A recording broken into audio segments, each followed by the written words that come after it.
England के सामने होंगे ट्रेविस हेड और स्टीव स्मिथ। बटलर और सॉल्ट से कैसे बचेंगे ऑस्ट्रेलिया के गेंदबाज।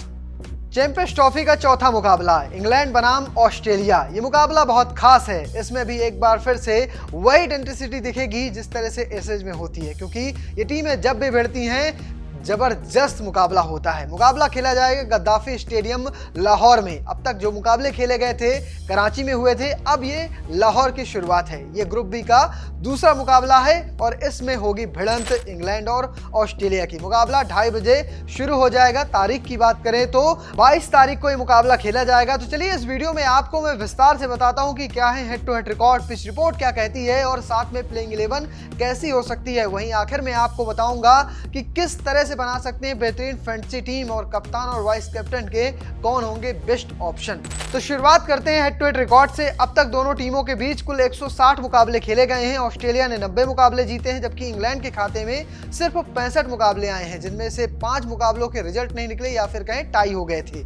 अगर बात करें पिछले 5 मुकाबलों की, तो 5 मुकाबलों की एक ओडीआई सीरीज ऑस्ट्रेलिया और इंग्लैंड ने खेली थी सितंबर 2024 में। उसमें ऑस्ट्रेलिया ने 3-2 से सीरीज जीत ली थी, यानी ऑस्ट्रेलिया का पलड़ा इस वक्त थोड़ा भारी है। अब इसके बाद बेहद जरूरी ये हो जाता है कि पिच रिपोर्ट का हाल कैसा है। गद्दाफी या कहें लाहौर का गद्दाफी स्टेडियम का पिच सामान्य तौर पर धीमी मानी जाती है। यहाँ तेज गेंदबाजों को शायद ही कोई उछाल मिले। ट्रैक से कुछ हासिल करने के लिए उन्हें अपनी लाइन और लेंथ को बेहतर रखना होगा। हालांकि स्पिनर्स को पिच से सहायता मिलेगी। लेग स्पिनर्स के यहाँ सबसे प्रभावी होने की संभावना है। अब बात कर लेते हैं गद्दाफी स्टेडियम के रिकॉर्ड की। यानी खिलाड़ियों के तो रिकॉर्ड होते ही हैं, स्टेडियम के भी अपने रिकॉर्ड होते हैं। यहाँ के अगर जो पहली पारी का औसत स्कोर है वो मात्र 253 रन है, और यहाँ पर अगर पहली पारी में जिन्होंने बल्लेबाजी की है उन्होंने 35 मुकाबले जीते हैं, जबकि दूसरी पारी में बल्लेबाजी करने वाली टीम ने सिर्फ 32 मुकाबले जीते हैं। यहाँ पर बहुत कुछ धूम धड़ाका नहीं होता, लेकिन हाँ, जिसने भी संयम से खेला उसकी जीत सुनिश्चित होती है।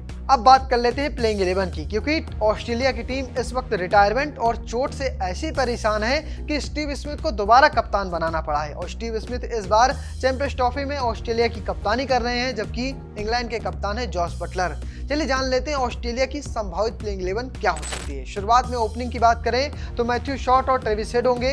जैक फ्रेजर, मैकगर्क या फिर लबुशेन में से दोनों में से कोई एक खिलाड़ी खेलेगा। स्टीव स्मिथ होंगे, जोश इंग्लिश, एरोन हॉडी, उसके बाद Glenn Maxwell, Sean Abbott, Nathan Ellis, Adam Zampa, Spencer Johnson. ये एक ऑस्ट्रेलिया की संभावित प्लेइंग 11 है। हाँ, जोश इंग्लिश की जगह एलेक्स कैरी को भी मौका दिया जा सकता है, लेकिन यहाँ पर इंग्लिश का दांव थोड़ा भारी है। अब बात करते हैं इंग्लैंड की। इंग्लैंड की टीम हाल फिलहाल में इंडिया के खिलाफ एक ओडीआई सीरीज खेली थी, जहां पर उनका प्रदर्शन कुछ खास था नहीं, लेकिन इस मुकाबले से पहले ही उन्होंने अपनी प्लेइंग 11 का ऐलान कर दिया है। उन्होंने अपनी प्लेइंग 11 में कई सारे बड़े बदलाव भी किए हैं। चलिए जान लेते हैं इंग्लैंड की पूरी प्लेइंग 11। तो इसमें होंगे Jos Buttler, Phil Salt, Ben Duckett, Jamie Smith को इसमें वापसी भी हुई है, वो जो विकेट कीपिंग करेंगे। जो रूट हैं Harry Brook, Liam Livingstone, Brydon Carse, Jofra Archer, Adil Rashid और मार्क वुड। ये है इंग्लैंड की कंफर्म प्लेइंग 11। इंग्लैंड ने प्लेइंग 11 का ऐलान एक दिन पहले ही कह सकते हैं कर दिया है। मैंने आपको 22 खिलाड़ी बताए, लेकिन आपको फैंटेसी टीम बनाने के लिए तो मात्र 11 खिलाड़ी चाहिए। 11 खिलाड़ी कैसे चुने, किन किन खिलाड़ियों की फॉर्म अच्छी है, ये जान लेते हैं। शुरुआत करते हैं ऑस्ट्रेलिया से। ऑस्ट्रेलिया ने हाल फिलहाल में श्रीलंका के खिलाफ एशियाई सरजमी पर एक ओडीआई सीरीज खेली थी। 2 मैचों की ओडीआई सीरीज में किसने सबसे ज्यादा रन बनाए, चलिए वो देखते हैं। पहले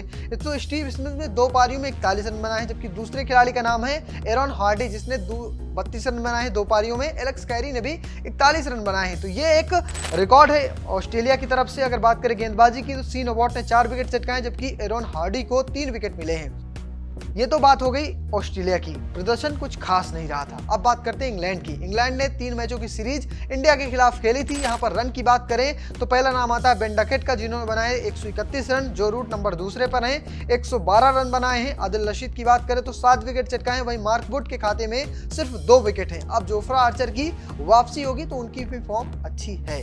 अब तक आपको सब कुछ पता चल चुका है। पिच रिपोर्ट कैसी है, पिच के हालात कैसे हैं, पिच के रिकॉर्ड कैसे हैं, साथ में किन किन खिलाड़ियों के हिसाब से प्लेइंग 11 हो सकती है, इसके अलावा टॉप परफॉर्मर कौन कौन से हैं। चलिए बनाते हैं अपनी फैंटेसी टीम, यानी किन किन खिलाड़ियों को इस मुकाबले में जगह दी जाएगी, किन किन खिलाड़ियों को मौका दिया जा सकता है। शुरुआत करते हैं विकेट कीपिंग से। विकेट कीपिंग में सिर्फ रखिए फिल सॉल्ट को। अगर बात करें बल्लेबाजी की, तो बल्लेबाजी में आप रखिए हैरी ब्रूक, जो रूट, ट्रेविस हेड और स्टीव स्मिथ को। ऑलराउंडर की बात करें तो लियाम लिविंगस्टन को रखिए, ग्लेन मैक्सवेल को रखिए। गेंदबाजी की बात करें तो एडम जंपा को रखिए, आदिल रशीद को रखिए, जोफ्रा आर्चर को रखिए और नाथन एलिस को रखिए।